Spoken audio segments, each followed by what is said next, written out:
તો કેમ છો મિત્રો? હવે આજે સ્પ્લેન્ડર ની એવી તો તમને ઘણી બધી સીટ આપણે બતાવી દીધી, પણ આજે વારો છે મિત્રો સ્ટાન્ડર્ડ 350 એટલે કે બુલેટ સ્ટાન્ડર્ડ 350 જે મોડેલ આવે એની સ્પેશિયલ આપણે સીટ મોડિફાઈ કરી છે મિત્રો. તો પૂરેપૂરો આપણો વિડીયો એન્ડ સુધી જોજો, જરા કે સ્કીપ કરતા નહીં. આપણી આઈડી ને જો હજી તમે ફોલો નથી કરેલી મિત્રો તો પહેલા ફોલો ના બટન ઉપર ક્લિક કરી નાખો, એનું કારણ કે તમને સીટ કવરના દરરોજ અપડેટ મળતા રહે, એટલે ફોલો ના બટન પર ક્લિક કરી નાખો. તમે જોઈ શકો છો આ સ્ટાન્ડર્ડ મોડેલની સીટ મોડિફાઈ કરી છે. ભાઈ ક્યાંક બીજે બનાવરાઈ હતી પણ સીટમાં કામ જામ્યું નહીં, એટલે આપણે રીલ્સ જોઈને ભાઈ આપણી પાસે આયા ને આપણે એમને ફેરફાર કરીને સીટ એમની ચોઈસ પ્રમાણે બનાવી દીધી છે. ફૂલ બ્લેકમાં લુક તમે ચેક કરી શકો છો મિત્રો. પાછળનું હેન્ડલ આપણે નવું ફિટિંગ કરેલ છે, પાછળ આપણે બુલેટનો લોગો રાખેલો છે અને તમે લુક ચેક કરી શકો છો.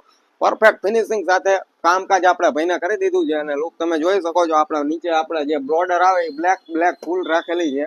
અને બુલેટ સ્ટાન્ડર્ડ ની જે તમારા કોઈ પણ બુલેટમાં સીટ આ ટાઈપની ફેન્સી મોડિફાઈ કરવી હોય મિત્રો તો તમારા ડિસ્પ્લે ઉપર જે બે નંબર આપેલા છે એમાં કોન્ટેક્ટ કરી લેજો. એ બે નંબર આપણા વોટ્સએપ પણ છે, એમાં તમે મેસેજ પણ કરી શકો છો, તરત જ તમને રિપ્લાય મળી જશે મિત્રો. અને આપણી દુકાન સુરેન્દ્રનગરમાં આવેલી છે મિત્રો, ટાંકી ચોક પાસે મોચી બજારમાં આપણી દુકાન આવેલી છે. અને જેના પણ મિત્રો બહારગામ ઓર્ડર કરવું હોય તો ઓનલાઈન ડિલિવરી થઈ જશે. કેશ ઓન ડિલિવરીનું આપણે કામ કરતા નથી, કોઈ પણ જગ્યાએ આપણે ડિલિવરી પહોંચાડી દેશું મિત્રો. તો એના માટે પણ તમે ડિસ્પ્લે ઉપર નંબર આપેલો છે, એમાં કોન્ટેક્ટ કરી લેજો.